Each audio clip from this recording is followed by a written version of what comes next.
Alright, let's take one more look at timeline items module and see how here we update timeline item objects. So here we have set timeline item activity which updates activity ID property, as well as update timeline item activity seconds for updating activity seconds property.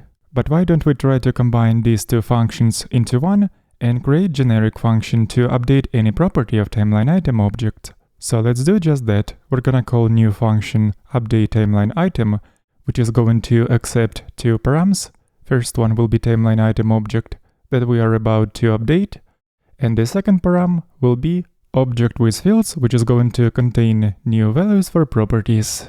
And then in here we're simply going to override properties contained inside fields object and assign new values of those properties to properties contained inside timeline item object by using function assign.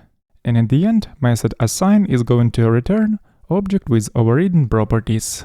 And now we can try to use this function, so for now let's just go ahead and comment out these two functions. And then let's find out where setTimelineItemActivity function is used. Let's go into this component, and in here we're going to replace this call on our new function updateTimelineItem.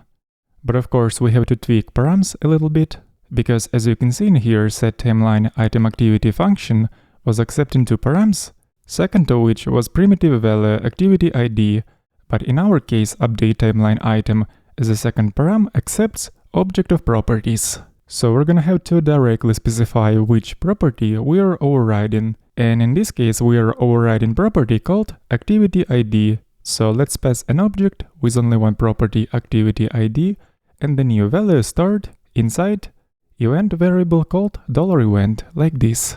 And the only other thing we also have to do in this component is actually replace setTimelineItemActivity import on updateTimelineItem function, like so. And now we are ready to check it out in the browser. But before doing that, let's actually take another look at function updateTimelineItem. So in here we're accepting two params. First one is the actual timeline item object we're about to update, and the second param is an object which contains new values of properties we're about to override in the first object.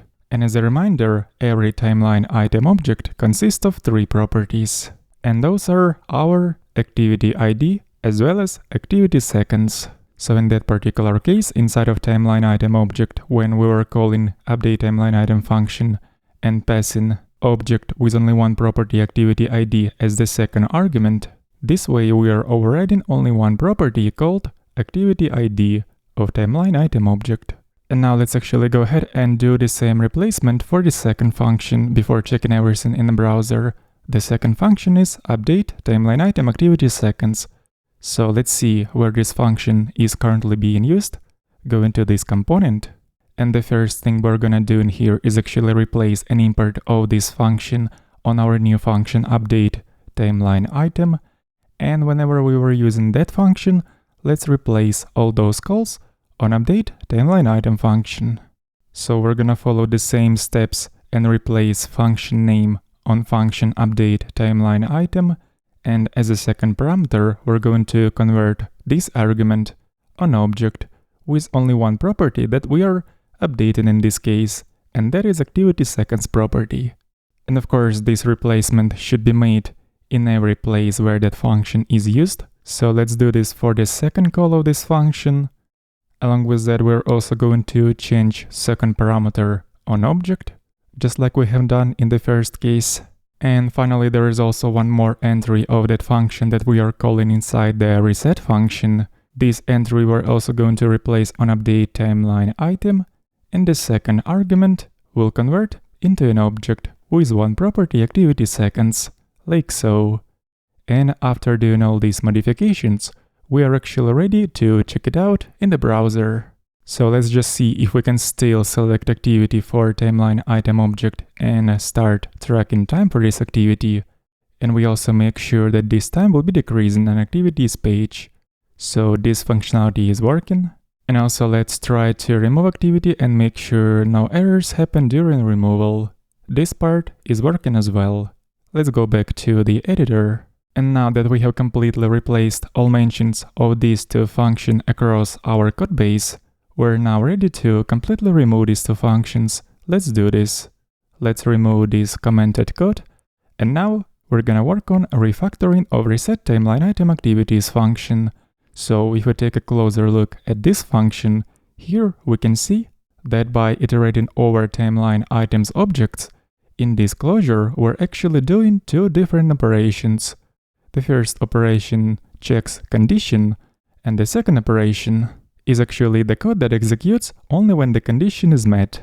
So we're kinda mixing these two operations into one function, but why don't we try and actually split these two concerns into two different steps. The first step will take care about filtering only necessary items, and the second step is going to do necessary operations on the filtered items. So as the first step of this chain of operations, we're going to call function filter to filter only items that we need. And in here we're basically going to check that condition, and after this filter method executes, we no longer need to check that extra condition in the closure of for each method anymore, so we can get rid of that condition and just call method for each on the new array that we have received after executing filter method. And this way we're gonna get such code where inside the second closure, where we're going to basically do simple assignment. And by doing this assignment, we're actually updating timeline item object, but since previously we have already created generic function to update timeline item objects, why don't we reuse that function in this closure? So let's just call that update timeline item function in here, and as a first parameter we're going to pass timeline item object we need to update, and as a second argument we're gonna pass object with fields that we are going to override. So in this case we're overriding two properties at the same time, activity ID as well as activity seconds. Let's convert this notation into valid JavaScript object. And also in here we have to be careful with usage of parentheses. Let's make sure that all parentheses are closed. And now let's see if that function works by trying to select an activity for a timeline item object. Here we're making sure that proper activity ID was assigned to activity ID property of timeline item object. And then if we're basically going to remove this activity on activities page, then we're supposed to get that activity ID property reset and assign value null. And as we can see, it worked. So our refactoring was successful. Let's continue. So we can go even further, and if we take a look at timeline item module once again, we will see that in here we are repeating the same code twice, and that is this filtering function, which uses the same condition. So we can basically move this condition out of these two functions and create new function that is basically going to do this filtering for us. So let's call a new function has activity, which is going to take two params, timeline item object and activity object. And here we're going to check if activity object passed as a second argument into this function is actually assigned to the timeline item object passed as a first argument to this function. So we're going to copy over this condition paste into our new function, and then we're going to use this function instead in this filter closure. So let's call hasActivity function and pass required parameters, which is timeline item object and activity object, like so. And now we can do pretty much the same thing once again.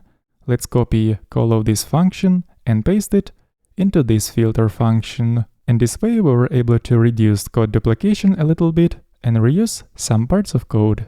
So at the end, let's see if our application still functions properly. Let's choose a time for this activity, and then on timeline page, let's go ahead and start tracking the time for this activity and make sure the time will be decreasing on activities page.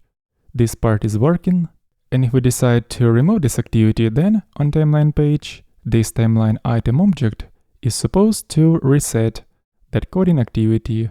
And as we can see, it shows activity rest as a default one, which means activity was reset. So our application is working.